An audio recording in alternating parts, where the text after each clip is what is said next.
សូមជែកជូនចេះដោយសារខ្ញុំស្គាល់សំរងស៊ីនឹងតាំងតែពីទសវត្ស80មកតាំងពីសម្ដេចព្រះនរោត្តមសីហនុព្រះអង្គដែលចាប់ផ្ដើមបង្កើត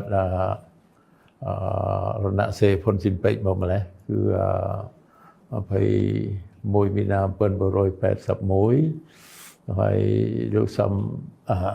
សំរងស៊ីនេះគឺថាកាលនោះគាត់ចូលរួមគាត់តែធ្វើការងារតួនាទីមួយគាត់ដូចថាដើរប្រមូលលុយកាក់គេដើម្បីជួយគ្រប់គ្រងដល់រណសេរីនោះហើយមិនដែលបានឃើញលុយកាក់ដែលប្រមូលនោះបានដល់ទេហេតុអីបានអញ្ចឹងពីព្រោះរៀងរាល់ឆ្នាំសម្ដេចព្រះនរោត្តមសីហនុព្រះអង្គលោកយាងមកគង់នៅព្រំដែនហ្នឹងគឺ3 ខែ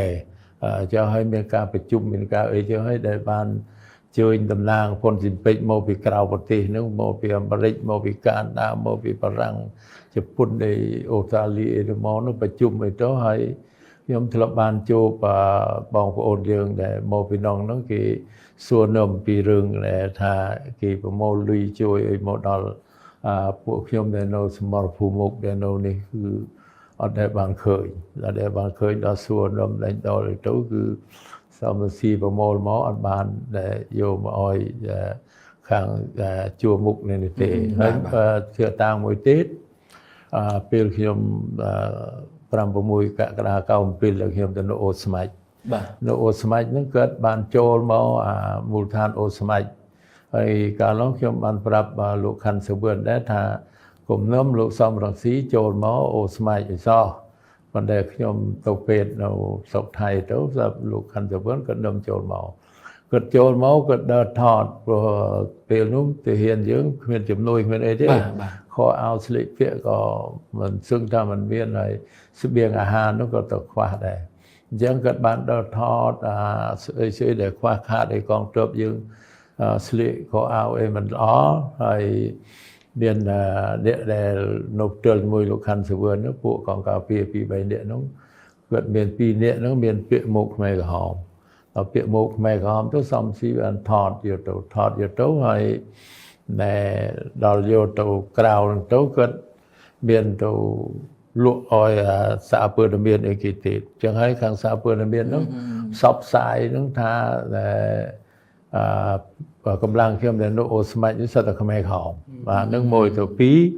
គាត់ប្រមូលលុយបានច្រើនណាស់ព្រោះថតដែលយើងអត់ស្បៀងអត់ក៏ឲ្យយកទៅណែបង្ហាញបងប្អូនខ្មែរយើងនៅក្រៅប្រទេសគេឃើញគេអាណិតអីគេចេះជួយមកសរុបមកគាត់បានលុយរាប់ម៉ឺនរាប់សែនហ្នឹងប៉ុន្តែចុងបញ្ចប់គាត់ឲ្យកូនចៅម្នាក់មកដឹកបន្លែឲ្យពីខាងថៃនោះមកម៉ាឡាននោះបើយើងសរុបទៅ$400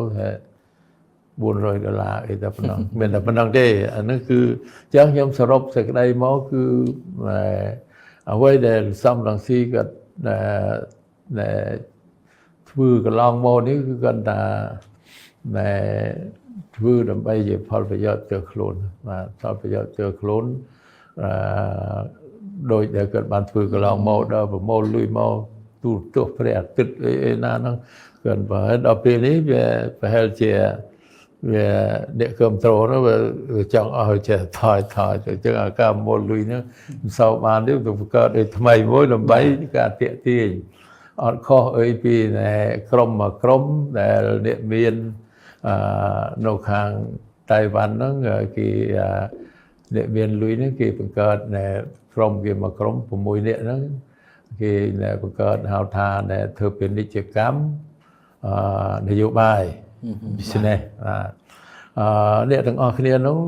ខ្ញុំឧទាហរណ៍ជូនឧទាហរណ៍ជាក់ស្ដែងគេបានទៅសិក្សានៅប្រទេសហ្វីលីពីននៅពេលនោះតែអញ្ចឹងគេឃើញគណៈបកលោកស្រីអារីយ៉ូនោះគាត់មានប្រជាប្រិយភាពប៉ុន្តែគាត់គ្មានលុយគ្រប់គ្រាន់ដើម្បីនឹងការឃោសនាទេ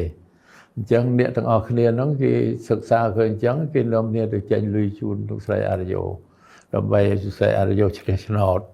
អាហ្នឹងមួយទៅពីរគេបានជួបកម្មកររបស់ហ្វីលីពីនដែលទៅធ្វើការនៅតៃវ៉ាន់នោះជាង100,000 នាក់ ចឹងគេបានជួបមេនោះគេបានជំរាបកម្មករនោះថា